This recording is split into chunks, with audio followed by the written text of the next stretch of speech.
Ignition sequence starts. 6, 5, 4, 3, 2, 1, 0. Liftoff. We have a liftoff.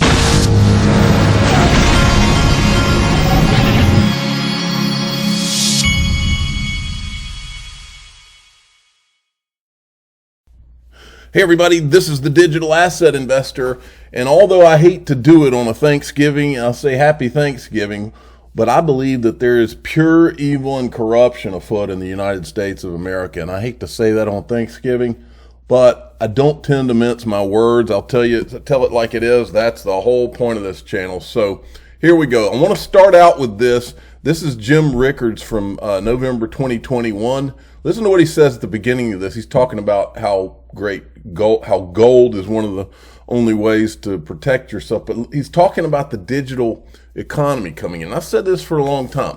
The going into digital, it's really cool. I'm really optimistic about XRP, XLM, and a few others, and I think it's a real opportunity. But at the same time, I think there's going to be a battle fought so that the people that put it in that bring this industry in do not use it for evil purposes, because all technology can be used for good or for evil. I don't care what it is. Listen to what he says. Cashless society is coming, but it has been coming since 1914, as I described in the chronology. It's an example of Karl Popper's piecemeal social engineering. Just do it one slice at a time and no one will notice. There is an end game in sight. There is a reason for it. There is an agenda, and it is part of a total surveillance state. And if you say, is there any way out of this? The answer is yes. Physical gold, but I'm not a gold salesman, All right, that's all I wanted you to hear. In game, in sight, okay? That's a thumbnail, by the way. But it's coming, and I believe that it's going to involve, there's no question in my mind it's going to involve XRP. But that's why Glint, I keep telling you, they're one of my sponsors, because I was determined. I knew that gold was going to be a part of this and will be good for all of us.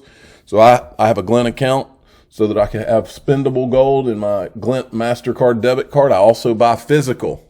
So the link to that's in the top of the description. Now, this is from the Glint CEO. He did a little thread. He's talking about Glint's gold as well.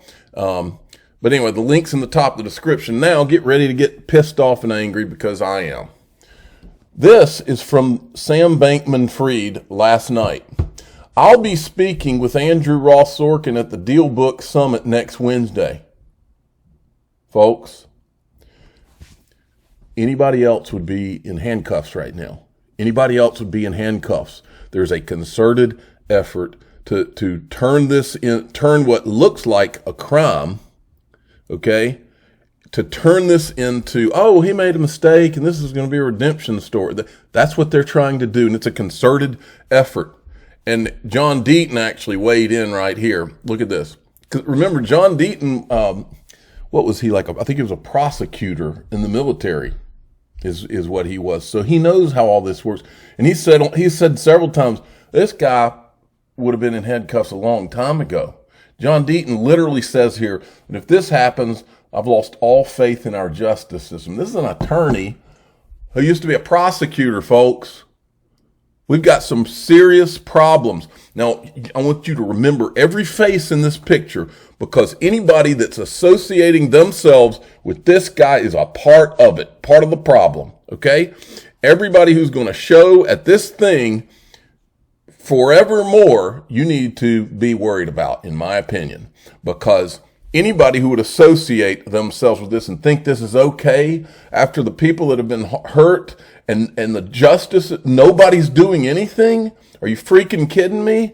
So look at this. It says Sam Bankman-Fried today, he confirms that he's speaking at the New York Times. So now you know everything about what the New York Times is, folks. You know all about it now. And it gets worse. These people are unbelievable. Andrew Ross Sorkin, a lot of folks have been asking if I would still be interviewing Sam Bankman-Fried. at the summit on November 30th? The answer is yes. There are a lot of important questions that need to be asked and answered. Well, you ought to be asking them behind jail cell bars is where you ought to be asking the question. This guy right here, again, everybody that's involved in this, remember their names, folks, because they're a part of it in one way or another. They are helping to perpetuate what is saying it nicely. This is so wrong what's going on here. And these people are willingly going along with it. Fred Rispoli replies with a great comment. He says, just like your nothing is off limits interviews with Jay Clayton and Gary Gensler and Bill Hinman, these people are sick. I'm telling you, these people, what is happening to this country is sick. Speaking of sick, David Schwartz said, this is absolutely outrageous for many reasons. Now, this is sick. This man right here, write his name down too, because all these people are part of it. Krugman, everything about cryptocurrencies is fraudulent. That's a lie. They are not real currencies. The industry is one big Ponzi scheme. That's a lie. It's not one big Ponzi scheme. Ripple has spent years doing it the right way, being transparent at every turn. Years. So he just lumped everybody in that. The selective outrage over FTX collapse is misplaced.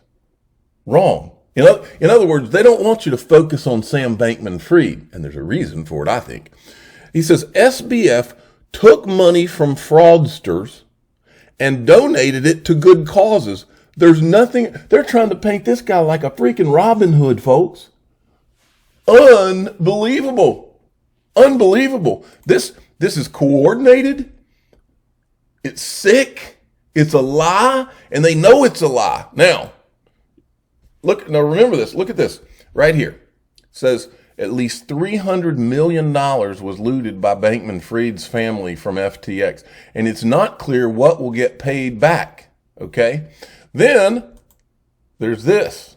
So you want to see what's really going on? We know the SEC and the CFTC were not just meeting; they were having planning sessions with they said that the president of FTX US said that the CFTC had spent 10,000 plus hours with FTX planning.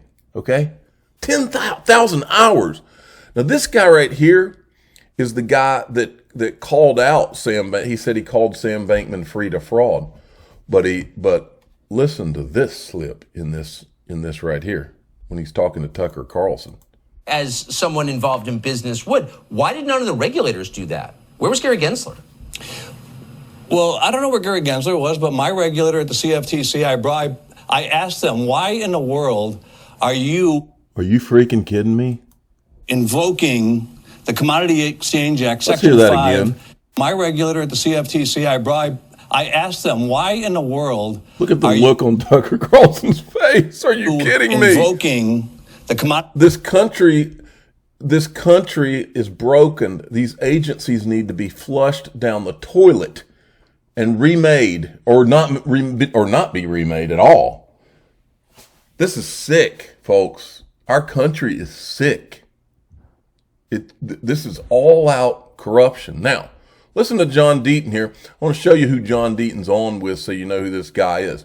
This guy is Dr. Martin Hessbach. You want an interesting Twitter feed to follow. This guy's interesting to listen to. He's the head of research for Uphold. Uphold is one of my sponsors, by the way. I did buy some XRP on Uphold. It's one of the few places you can buy it. I bought some this week. And I will continue to buy XRP as long as these morons keep trying to hold it back. I'll be accumulating it. Now, but I want you to listen to what this guy says here. Because, look, folks, you as well as I, everything we're seeing with this Sam Bankman-Fried thing, none of it makes any sense. In my opinion, what you're about to hear is the only thing that does make sense. There was no infrastructure. They didn't have an accounting department. How do you not have an accounting department? No cybersecurity expert, but plenty of beanbags, John. Oh yeah, I mean, it is insane. The absolutely what you just pointed out. It's just insane that due diligence hasn't been done. The craziest theory that I've heard, which is not really a theory, is from an FBI fraud investigator who alleged that SBF was a front for a criminal organization that was laundering money from Asia. From Asia. You know, when he said that, you know what was interesting to me? We've all heard the rumors about TikTok being some kind of surveillance thing and how they're trying to outlaw it in the United States. Look who happens to be going to be there with Sam Bankman-Fried. Remember that name? I don't know who this guy. I don't know anything about this guy, and I'm not saying that he's done anything wrong. I'm just saying he's going to be there with Sam Bankman-Fried. Unfreaking believable, folks. I am sickened by all of this. Our country is sick, and if somebody doesn't come along and do something about this, our children's futures are doomed in this country. Now, here's John Deaton. Listen to John Deaton here. So all of this litigation is going on cases of non-fraud nature, and in the meantime, we have SBF, Sam Bankman-Fried, and others who are getting this access. They're meeting with Gary Gensler in March of 2022. There was another meeting in April of 2022. There was talk about potential no action letter or some kind of procedure he was lobbying for. He was on the Hill every month testifying before Congress. He met Jerome Powell, the Treasury, the CFTC chairman. So all of this is going on, and the biggest fraudster in the game is, working our politicians and our regulators while our regulators are pursuing non-fraud cases. And so I think Congress has to check the SEC and remind them that their number one mission, what their foundation is, to protect investors. And I think it's objectively, you could be pro SEC, but you would have to concede that investors are not being protected. Where were they with Luna, Celsius, Voyager? You know what I mean? Right. I mean, think about BlockFi. They forced BlockFi to pay $100 million about a year and a half ago or be sued. Again, a non-fraud case. And so it's well-deserved, the criticism. Isn't that interesting? That's one of the more interesting things in this. So Gary Gensler goes after BlockFi and makes them pay whatever, $100 million that they can't pay, which makes it a very cheap purchase for guess who? Sam Bankman-Fried, who Gary was meeting with. That's pretty crazy turn of events, isn't it? Then you got this. Eleanor Terrett, she was going to interview, remember the guy who said that he, just like in the Madoff case, he blew the whistle and tried to tell the SEC and they ignored him. He's the guy from Nugent Media. What is it? New Genesis, that's what it is. CEO of New Genesis. Tried to warn the SEC about Sam Bankman-Fried and was ignored, just like the whistleblower that tried to blow the whistle on Madoff was ignored. At what point do you have to wonder, is the SEC somehow involved to the point where they have to ignore it? Did they have to ignore Madoff? I mean, what is going on in this country? Now, here's an interesting tweet. Mr. Well, says, there's a possibility that the SEC will agree with Ripple to avoid revealing the Hinman documents. Now, folks, I still say you will not see the Hinman documents. And and that means it has to settle. That's what I still believe until we see them. Now, there's a spin on that. And I said, and this guy replied and he said, only if there's a settlement, I believe is the only way they don't become public. And the public release date is December 5th. And I said, is this December 5th date confirmed? December 5th, Hinman documents are released if no settlement. And then Fred Rispoli responded to that. And he says, this is incorrect. I don't know what he's replying to, but December 5th is when the reply briefs are publicly filed, but with redactions. I expect we see the emails there, but in redacted form. Later in the month, the court will decide on unredacting them. So see, I don't consider, because this is how sick all this is. The SEC is going to redact. You remember when John Deaton was on that show and the guy couldn't believe it. He held up the paper and the whole page was redacted. Well, this is how sick these people are. That's what they're going to do this time too. They're going to redact entire pages, probably all the pages, and then they're going to wait. That way they can stall it even longer. Then they're going to wait for the judge to come back and say, well, you can't redact that. Then they're probably going to unredact half of what, or a third of what the judge told them to unredact. Then it's going to go back to the judge and they're going to play that game. Okay. These people are sick. So I said, seeing the pages of redactions is not seeing the Hinman emails. I think that when they're finally forced to actually show the content, all of the content of these emails and documents, that's when we get a Native American Heritage Day. For some reason I was reminded of that. And if you've seen me, you know that I don't think I have any Native American blood in me. I don't know why I'd get or maybe I do. I don't know. Maybe most of us do. Bill Morgan is an attorney. He says exactly, nobody outside the parties will know until the parties say it was settled. Okay. Now down here, he says, man, the SEC keeps disagreeing, right? At one point, the emails get released regardless. And then Bill Morgan says, not necessarily if keeping the Hinman documents confidential is a term of settlement. That is why having them gives Ripple real leverage in settlement negotiations. I repeat, folks, we will never see the actual stuff in those documents. We are never going to see it because I believe that there's so much corruption in this country that too much of it will be exposed for these people to be able to bear. I think it'll expose too many people. Watch. This is Fred Rispoli making a prediction about the Ripple case in a conversation with Link2 COO Joe Indoso. I've just been stunned by the brilliance of this collective group of attorneys and business people. Perhaps to end, I would love if there's an intrepid soul amongst you willing to make a prediction as to A, the outcome of the legal case itself, and B, the outcome on the legislative front. You know, we all keep saying to ourselves that ultimately this is something that ought to be resolved through a political process, through sane, intelligent legislation.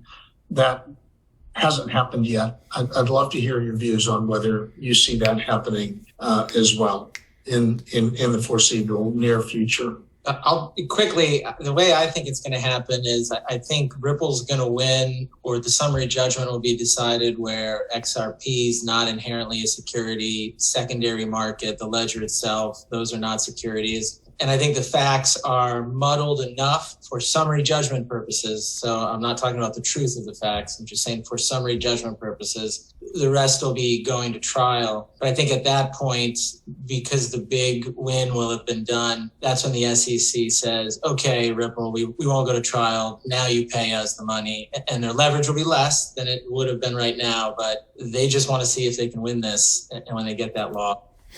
I'm the digital asset investor. I'm not an investment advisor.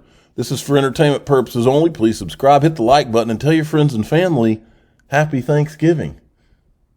Thanks for listening.